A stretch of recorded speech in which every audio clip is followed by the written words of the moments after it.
আজ রান্না করব সুফিয়ানা মুর্গ পোলাও। আমি স্বাগত জানাই সকলকে। এখানে আমি 4 ধরনের মশলা নিয়ে নিয়েছি, সেটাকে একটা পেস্ট করে নেব।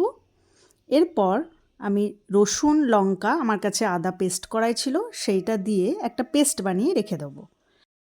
এরপর চিকেনটাকে ম্যারিনেট করে নেব। ম্যারিনেট করার জন্য নুন, লেবুর রস, দইটা ঘরেই পেতে নিয়েছি, আপনারা চাইলে দোকান থেকে কিনেও নিতে পারেন।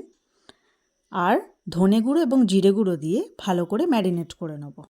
যেহেতু মাংসের পিসগুলো একটু বড় বড় নিয়েছি, সেজন্য আমি এটা 2 ঘন্টার জন্য ম্যারিনেট করে রেখে দেবো। এতে মাংসটা ভালো করে সিদ্ধ হবে। এরপর নেব 2 কাপ চাল, আপনারা আপনাদের পরিমাণ মতো নেবেন।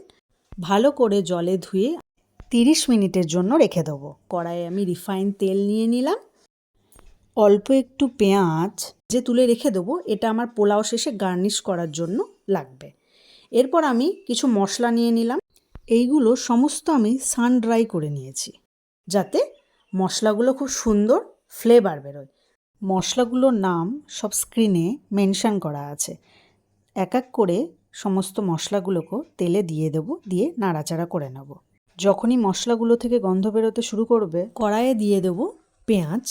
সেই পেঁয়াজটাকে খুব ভালো করে ভাজার দরকার নেই, অল্প ভাজলেই হবে।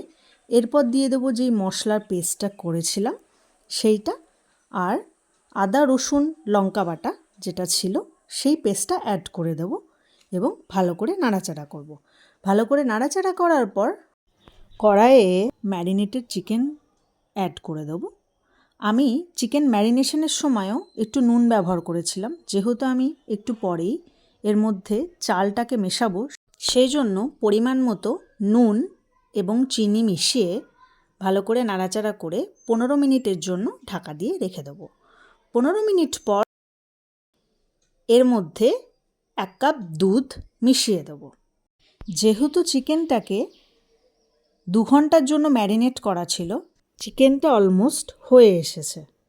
এরপর ভিজিয়ে রাখা চালটা কড়াইয়ে দিয়ে দেবো, সাথে দিয়ে দেবো 2 কাপ গরম জল। যেহেতু আমি 2 কাপ চাল নিয়েছিলাম, সেহেতু আমি সেম কাপের 2 কাপ গরম জল দিয়ে ঢাকা দিয়ে দেবো। পোলাওটা এই সময় হয়ে এসেছে। পোলাওর সাথে খাওয়ার জন্য আমি একটা শসার রায়তা তৈরি করে নেব। একটা শসাকে আমি ভালো করে গ্রেট করে নিলাম। এরপর নিয়ে নেব দই। এখানে আমি ঘরে পাতা দই ব্যবহার করছি। এরপর দিয়ে দেবো নুন, চিনি, গোলমরিচ গুঁড়ো এবং ভাজা মশলা।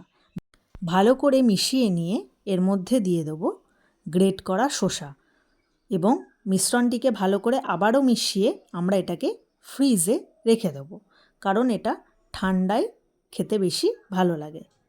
আমাদের এখানে পোলাও রেডি এবং সাথে আমরা নিয়ে নেব শসা রায়তাটাকে। ভিডিওটি কেমন লাগলো অবশ্যই জানাবেন। ভালো থাকবেন, সুস্থ থাকবেন।